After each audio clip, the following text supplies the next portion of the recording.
Hello and welcome to Let's Review. A little over 2 years ago, I played a game called Planet Stronghold, and in all honesty, it was pretty good. It wasn't anything amazing, but it was a good, solid RPG. And now, Winter Wolves... What do you want? I suppose it wouldn't really be a Winter Wolves game review without you these days, would it? You're lucky you're so adorable. Where was I? Oh yes. Now, Winter Wolves have created a prequel, Planet Stronghold Colonial Defence. So, does it improve on the original? Well, to answer that, we start as we always do, with the gameplay. The original Planet Stronghold was a visual novel RPG with turn-based tactical battles. Colonial Defence is a visual novel with card-based battles.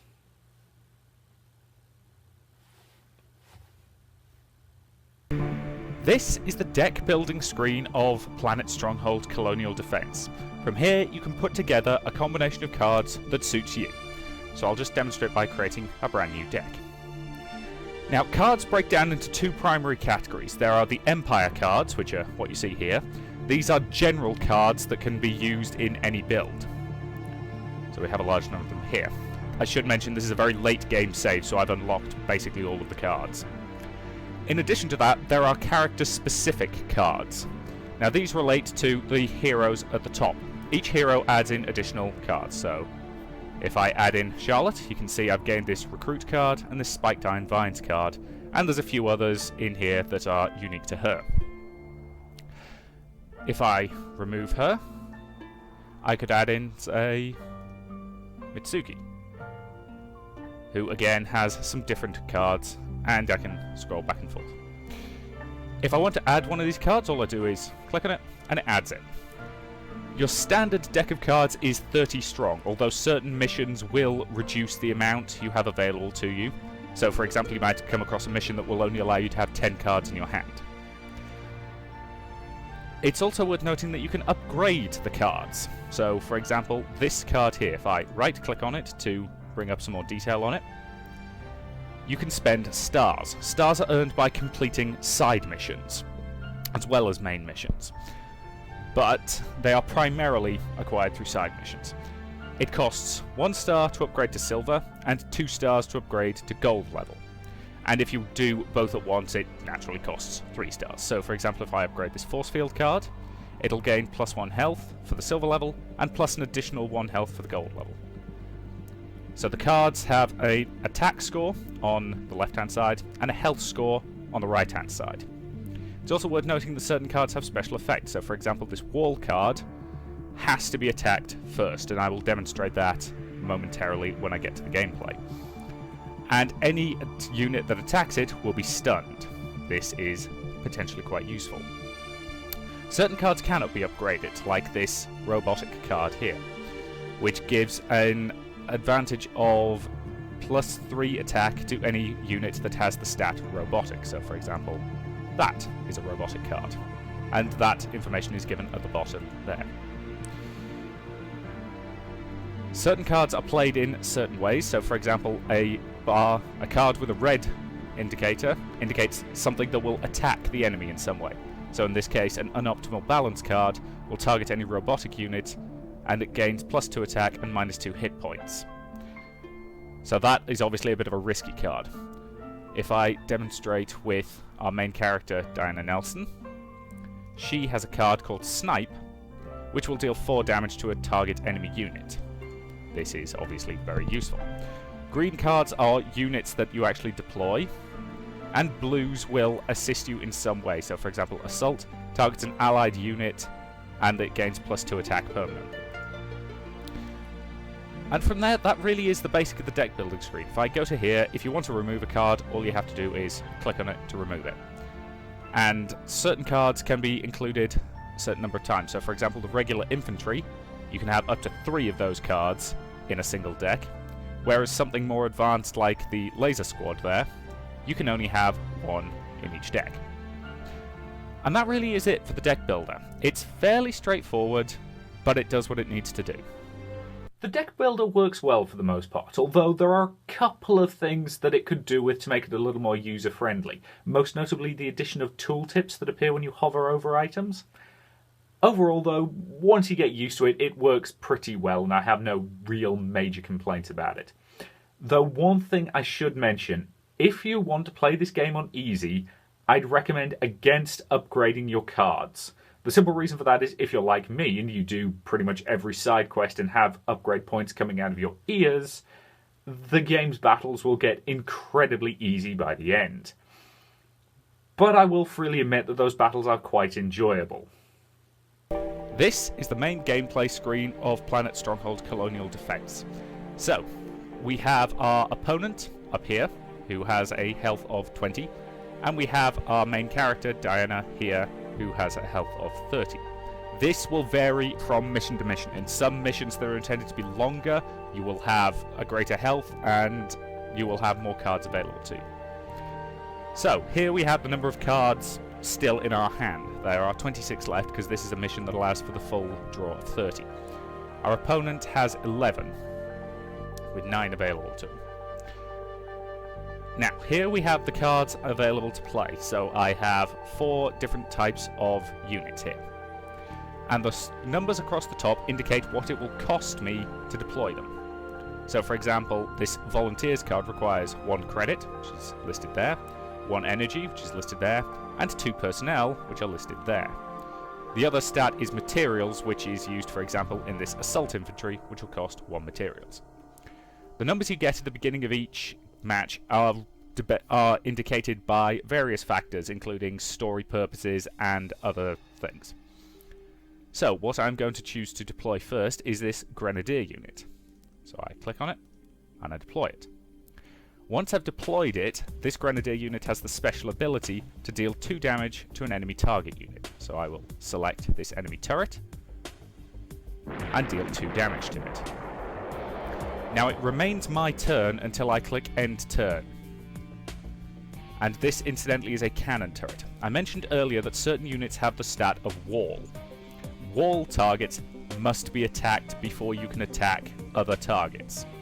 There are exceptions to this, most notably targets with certain cards with certain special abilities can bypass that. So for example, if I had a unit with flying, it would be able to bypass that and directly attack the enemy card, but I don't at the moment.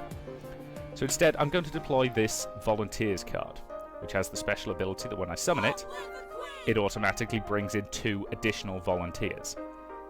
And I'm also going to deploy the Robo-Ant. This gives me a lot of cards on the deck to play with.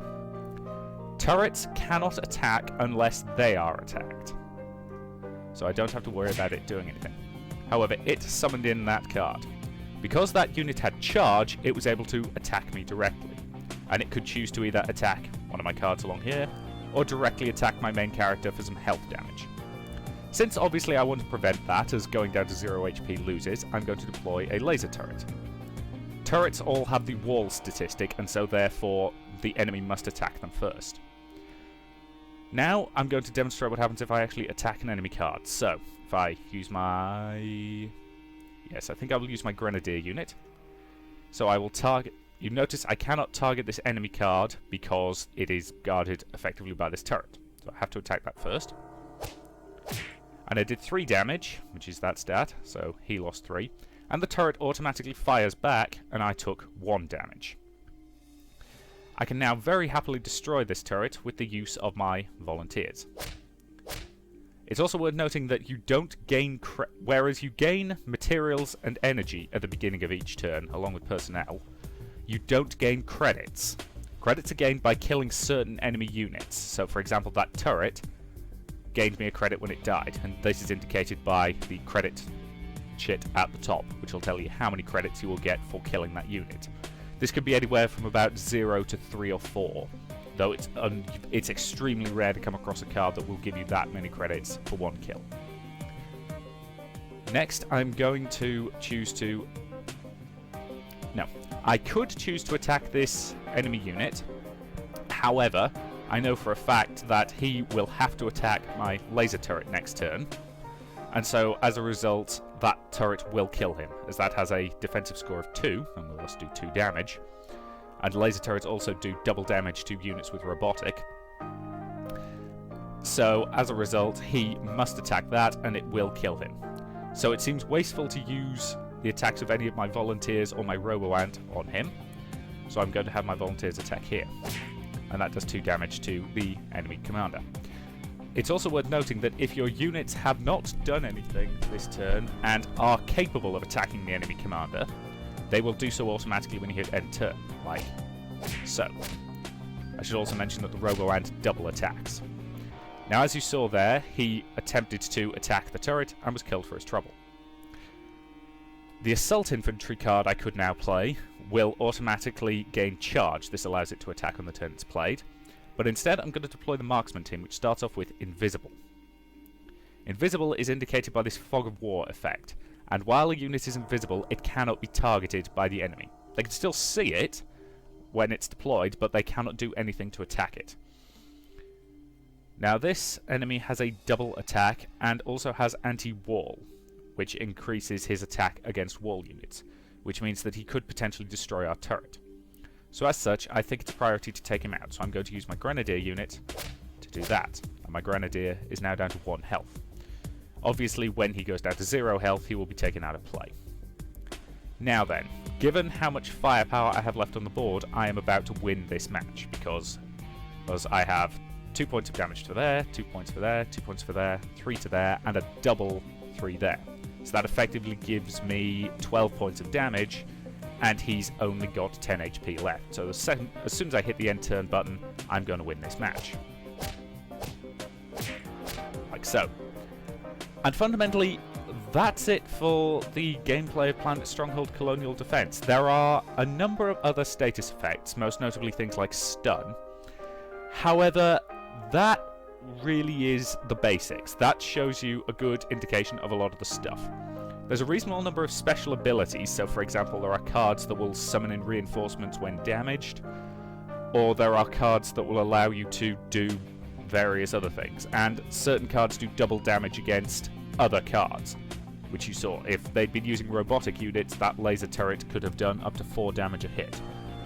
But fundamentally, that is it for the gameplay of Planet Stronghold Colonial Defence. I like the card battle system of Planet Stronghold Colonial Defence. While I think it could do with a couple of subtle tweaks, most notably I can never remember which number on the card is damage and which one is health, though admittedly that could just be a problem with my memory, I will say that for the most part, once you get used to it, it's fun and enjoyable, and although I think it could use a little more complexity, more status effects in particular would be a useful addition, I do think it holds up and it works pretty well for what it wants to be, which at the end of the day is the important thing. It is worth noting, however, that according to a poll on Winterwolf's own website, most people don't play Winterwolf's games for the gameplay. Instead, they play it for the story. So that brings us on to the logical question, how is the story? Well,